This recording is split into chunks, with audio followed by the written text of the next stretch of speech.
ये कहानी है एक ऐसी छोटी सी ग्रामीण बालिका की जो एक दिन रानी बनी और फिर ऐसा राज किया कि भारतीय जनमानस में देवी बनकर सदा सदा के लिए अमर हो गई। ऐसा व्यक्तित्व जो भारतीय समाज और इतिहास के बारे में गढ़े ढेरों मिथकों को ध्वस्त करता है।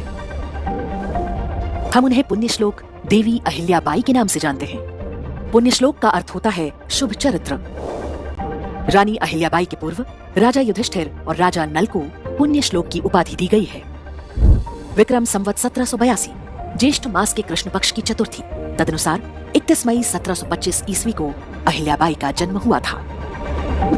उनके पिता मंकोजीराव शिंदे चौड़ी नामक गांव के पाटिल थे। वे पशुपालन करने वाले गड़रिया या धनगर समाज के थे। अहिल्या बचपन से ही अत्यंत होनहार थी। मालवा के मराठा शासक मल्हार राव होलकर एक दिन कहीं जा रहे थे।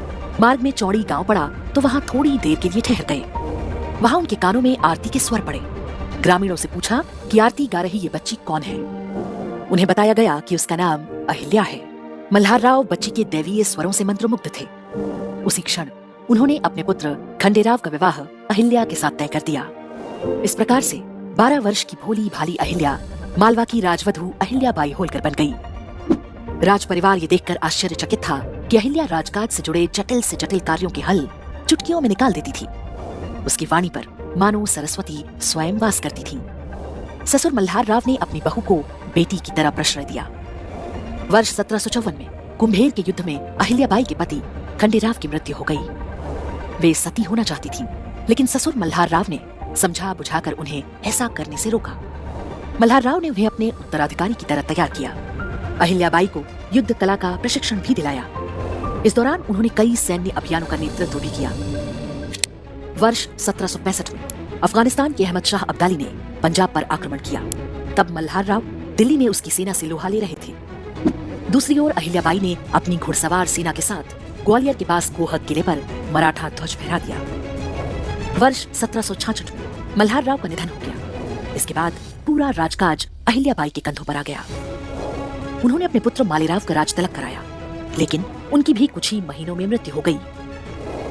इसके बाद वर्ष 1967 में औपचारिक रूप से अहिल्याबाई होलकर का राज तिलक हुआ और वे मालवा की रानी बनी। अहिल्याबाई ने प्राचीन भारत के ग्रंथों में वर्णित महिष्मती नगरी अर्थात महेश्वर को अपनी राजधानी बनाया। यहीं पर नर्मदा के किनारे उन्होंने अपना सुंदर महल भी बनवाया। 18वीं शताब्दी में महेश्वर नगर साहित्य, संगीत और कला का बहुत बड़ा केंद्र बन चुका था। सादगी भरा जीवन और भगवान शिव के प्रति अगाध आस्था रखने वाली अहिल्याबाई ने रानी बनते ही जो अभियान आरंभ किया वो भारत और सनातन धर्म के इतिहास में किसी क्रांति से कम नहीं। ये वो कालखंड था जब सदियों के इस्लामी आक्रमणों से हिंदू समाज का आत्मविश्वास और स्वाभिमान लगभग चकनाचूर हो चुका था। बादशाह बनकर बैठे जिहादियों ने हिंदुओं के लगभग सभी पवित्र तीर्थों और मंदिरों को तोड़वा डाला था। लेकिन मराठा शक्ति के उदय के साथ अब उनका चंगुल ढीला पड़ रहा था। ध्वस्त पड़े प्राचीन देवालयों के लिए महारानी अहिल्याबाई ने राजकोष खोल दिया। चाहे काशी हो या मथुरा, अयोध्या हो या ओंकारेश्वर, बद्रीनाथ हो या केदारनाथ, रामेश्वरम हो या अमरकंटक, कदाचित ही कोई ऐसा हिंदू तीर्थ होगा जहां उन्होंने अपने जीवन काल में कोई कार्य न कराया हो। रानी अहिल्याबाई ने 1000 से अधिक मंदिरों का निर्माण एवं जीर्णोद्धार कराया। तो उत्तर से दक्षिण तक देश भर में सैकड़ों धर्मशालाएं बनवाई गईं, तालाब और कुएं खुदवाए गए। ये एक मानचित्र है जो बताता है कि कैसे देश का कोई भी कोना रानी अहिल्याबाई के कार्यों से अछूता नहीं रहा। इस चित्र में केवल एक स्थान नहीं है, वो है पाकिस्तान के कब्जे में जा चुका पेशावर। देवी अहिल्याबाई होलकर ने स्वयं 3 दिन तक वहां रहकर पंज तीर्थ मंदिर का पुनरुद्धार कराया था। दुखद है कि देश बंटने के बाद ये मंदिर आज गोदाम की तरह प्रयोग किया जा रहा है। वर्ष 1777 में महाशिवरात्रि के दिन महारानी अहिल्याबाई ने औरंगजेब द्वारा ढहाए गए काशी विश्वनाथ मंदिर के पुनर्निर्माण का प्रण लिया था और 3 वर्ष में ही इसे पूरा भी करवा दिया। आज काशी विश्वनाथ मंदिर का जो नया प्रांगण हम देखते हैं उसमें बना मुख्य मंदिर रानी अहिल्याबाई का ही बनवाया हुआ है। भगवान शिव के इस पवित्र ज्योतिर्लिंग में आज रानी अहिल्याबाई भी एक देवी की तरह से पूजी जाती हैं। काशी विश्वनाथ ही नहीं, वाराणसी के कई पवित्र मंदिर और मणिकर्णिका घाट भी रानी अहिल्याबाई की ही देन है। प्रधानमंत्री नरेंद्र मोदी ने काशी विश्वनाथ मंदिर के नए परिसर का जब उद्घाटन किया तो वे भी देवी अहिल्याबाई के योगदान को स्मरण करना नहीं भूले। यहाँ विश्वनाथ मंदिर को तोड़ा गया तो मंदिर का पुनर्निर्माण माता अहल्याबाई होलकर ने करवाया, जिनकी जन्मभूमि महाराष्ट्र थी, जिनकी कर्मभूमि इंदौर, माहेश्वर और अनेक क्षेत्रों में थी। उन माता अहल्याबाई होलकर को आज मैं इस अवसर पर नमन करता हूं। 200-250 साल पहले उन्होंने काशी के लिए इतना कुछ किया था। कन्या शिक्षा में रानी अहिल्याबाई का योगदान महत्वपूर्ण है। उन्होंने अपने राज्य में कई कन्या विद्यालय स्थापित कराए, जिनमें महिलाएं शिक्षिका होती थीं। थियोसॉफिकल सोसाइटी की संस्थापक एनी बेसेंट ने लिखा है, रानी अहिल्याबाई के राज में सड़कें दोनों तरफ वृक्षों से घिरी रहती थीं। यात्रियों के लिए कुएं और विश्राम घर बनवाए गए।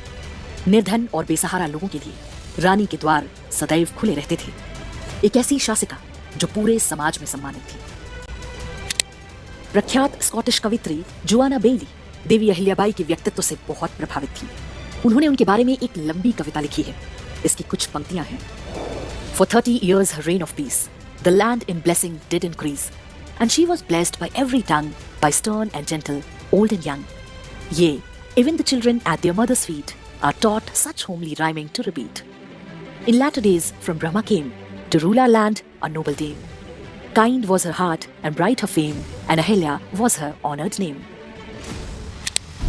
अहिल्याबाई भारतीय धर्म और समाज के बारे में बनाए गए कई मिथकों को तोड़ती हैं। उनकी कहानी बताती है कि हिंदू समाज में व्यक्ति अपने गुणों से पूजा जाता है, न कि जाति या कुल के नाम से।